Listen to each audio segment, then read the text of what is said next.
নতুন ভোর। আজ অফিসে অনেক কাজ ছিল। রেভা যত তাড়াতাড়ি সম্ভব কাজ শেষ করছিল, কারণ তাকেও বান্টির সাথে দশেরার মেলায় যেতে হবে। তখন পিয়ন এসে বলল, ম্যাডাম, একজন ভদ্রলোক আপনার সাথে দেখা করার জন্য অনেক দিন ধরে অপেক্ষা করছেন। আমি কি তাকে ভেতরে পাঠাবো? পাঠাও, বলে রেভা আবার ফাইল নিয়ে ব্যস্ত হয়ে পড়ল। আমি কি আসতে পারি? কণ্ঠ শুনে চমকে উঠল রেভা। সে ভাবতে লাগলো, ওহ, এটা নিখিলের কণ্ঠস্বর মনে হচ্ছে। এত বছর পর সে এখানে কেন এসেছে? হ্যাঁ, আসো, রেভা তার কম্পিত হৃদয়কে নিয়ন্ত্রণ করে বলল। পর্দা খুলে প্রত্যাশিতভাবে দরজা দিয়ে ঢুকে পড়ল নিখিল। রেভার দিকে চোখ পড়তেই সে চমকে উঠে ঠক ঠক করে বলল, রেভা, তুমি? মানে ম্যাডাম রেভা চৌধুরী, মিউনিসিপ্যাল কমিশনার? হ্যাঁ, আমিই একজন। বলুন, আমি কি উদ্দেশ্যে এসেছি? রেভা শান্ত গলায় জিজ্ঞাসা করল, নিজের ভেতরের ঝড়টা নিয়ন্ত্রণ করে। আমি আমার জমিতে একটা হাসপাতাল বানাতে চাই। তার ফাইলটা আপনার কাছে জমা আছে। আপনি যদি অনুমতি পেতেন ম্যাডাম, এটা এটা আপনার অনেক উপকার হতো। নিখিল ম্যাডাম শব্দের ওপর বিশেষ জোর দিয়ে বলল, এখন আমার খুব তাড়া আছে। আগে আমাকে সব ডকুমেন্ট চেক করতে দিন। আমার স্টাফ যেমন ঘটবে আপনাকে জানাবে। এই বলে রেভা তার চেয়ার থেকে উঠে দাঁড়ালো। নিখিল উঠে চলে গেল। রেভা ড্রাইভারকে বাসায় নিয়ে যেতে বলে গাড়িতে বসার সাথে সাথেই স্মৃতি তাকে ঘিরে ধরে এবং সে স্মৃতির রাস্তায় ঘুরে বেড়াতে থাকে। কলেজে পা রাখার সাথে সাথেই নিখিলের মুখোমুখি হয় সে। সুন্দরী ও সুদর্শন নিখিল শহরের নামকরা আইনজীবীর ছেলে। কলেজের প্রতিটি মেয়ে নিখিলের জন্য পাগল ছিল। ক্লাসের মেয়েদের মধ্যে কথাবার্তার বিষয়ও ছিল নিখিল। রেভার বাবা মা শিক্ষকতার সাথে যুক্ত ছিলেন এবং তিনি একটি মধ্যবিত্ত পরিবারের সদস্য ছিলেন। ফর্সা গায়ের রং, লম্বা চুল আর ধারালো বৈশিষ্ট্য রেভাকে সুন্দর করে তুলেছিল। পড়াশোনাও সে খুব ভালো ছিল, তাই মেয়েদের মধ্যে নিখিলের ক্রেজ দেখে হাসতেন।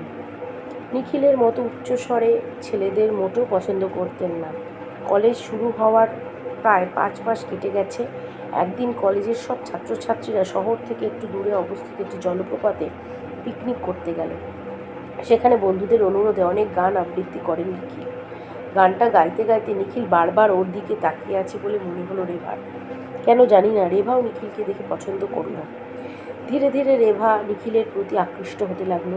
সম্ভবত সে গর্বিত বোধ করতে শুরু করেছে যে সেই নিখিল যাকে নিয়ে পুরো কলেজ পাগল, তাকে পছন্দ করতে শুরু করেছে। এখন নিখিল আর রেভার প্রেমের কথা সবাই জানত এবং কলেজের মেয়েরা রেভার ভাগ্যের প্রতি ঈর্ষান্বিত হয়ে ওঠে। ফাইনাল ইয়ার শেষ হতে চলল। পরীক্ষার একদিন আগে নিখিল জেদ করে রেভাকে তার বাড়িতে নিয়ে যায় এবং সময় নিখিলের পরিবারের একটি বিয়েতে অংশ নিতে বাইরে গেছিল। নিখিল সুযোগের সদ্ব্যবহার করার চেষ্টা করলেও রেভা কোনো মতে সেখান থেকে পালিয়ে যেতে সক্ষম হয়। বাড়িতে পৌঁছে সে নিখিলও নিজেকে ঘৃণা করতে শুরু করে।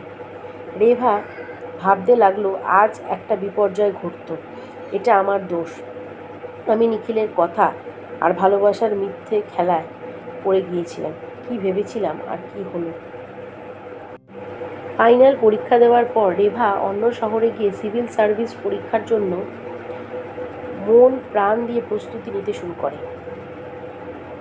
অক্লান্ত পরিশ্রম এবং দৃঢ় ইচ্ছাশক্তি দিয়ে রেভাও সিভিল সার্ভিস পরীক্ষায় উত্তীর্ণ হন। সেদিনের পর রেভা নিখিলের সাথে তার সমস্ত সম্পর্ক ছিন্ন করে। যদিও নিখিল রেভার বন্ধুত্বের মাধ্যমে তার সাথে কয়েকবার যোগাযোগ করার চেষ্টা করেছিল, কিন্তু মনে হয়েছিল রেভা যেন ভালোবাসার সমস্ত বিশ্বাস হারিয়ে ফেলেছে। আজ এত বছর পরে রেভাও বিয়ে করেনি। গাড়ি হঠাৎ থেমে যাওয়ায় রেভার ট্রান্স ভেঙে গেল। মা দরজা খুলতেই রেভার মুখ পড়ে বললেন, কি ব্যাপার, তোমাকে এত চিন্তিত দেখাচ্ছে কেন? কিছু না মা, অফিসে বেশি কাজ ছিল। বান্টি কোথায়? রেভা তার মাকে জিজ্ঞাসা করল। আমি তাকে আজ মেলায় নিয়ে যাব বলে কথা দিয়েছিলাম।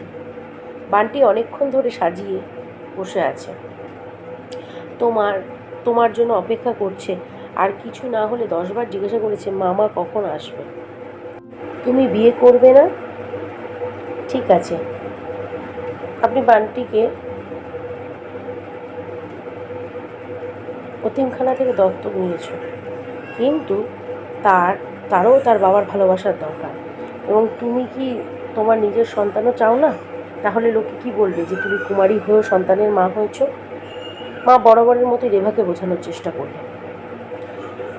ততক্ষণে 4 বছর বয়সী ছোট আরও কিউট নিটোল বান্টি সেখানে এসে রেভার গলায় হাত দিয়ে বলল, মা তোমার জন্য অনেকক্ষণ ধরে অপেক্ষা করছিলাম, চলো মেলা দেখি। রাতে বিছানায় ক্লান্ত হয়ে শুয়ে পড়ায় রেভা চোখ থেকে ঘুম অনেক দূরে ছিল। নিখিলের মুখে চোখের সামনে ভেসে উঠল। নিখিল ছিল তার প্রথম ও শেষ প্রেম। রেভা ভাবতে লাগলো, আমি জানি না নিখিল বিয়ে করতো কি না, কে জানে, সেও হয়তো এখনও আমাকে ভুলে যায়নি। কিন্তু পরের মুহূর্তে তার মন আর তার আবেগকে কাবু করে ফেলল। আমি কি ধরনের বোকামি ভাবছি? নিখিল বিবাহিত কি না তাতে আমার কি পার্থক্য আছে? নিখিল তার সম্পদের নেশায় মত্ত হয়ে আমার ভালোবাসাকে অপমান করেছে। সে আমাকে একটি প্রাণহীন পুতুল ভেবে আমার আবেগ নিয়ে খেলতে থাকে। ভালো হয়েছে যে সঠিক সময় আমার চোখ খুলে গেল এবং আমি তার খপ্পর থেকে রক্ষা পেলাম। বিয়ে কি একজন নারীর জীবনের লক্ষ্য হওয়া উচিত? একজন নারী কি পুরুষ ছাড়া সম্পূর্ণ হয় না? আজ আমি শক্তিশালী, তাই আমার উচিত অন্যান্য মেয়ে ও মহিলাদের শক্তি যোগানো। সর্বোপরি আমি সিভিল সার্ভিস বেছে নিয়েছিলাম যাতে আমি সমাজের উন্নতিতে অবদান রাখতে পারি। আমি বান্টিকে শিক্ষিত করে একজন ভালো নাগরিক হিসেবে গড়ে তুলতে চাই, বান্টির মতো অন্য মেয়েদেরও জীবন উন্নত করতে।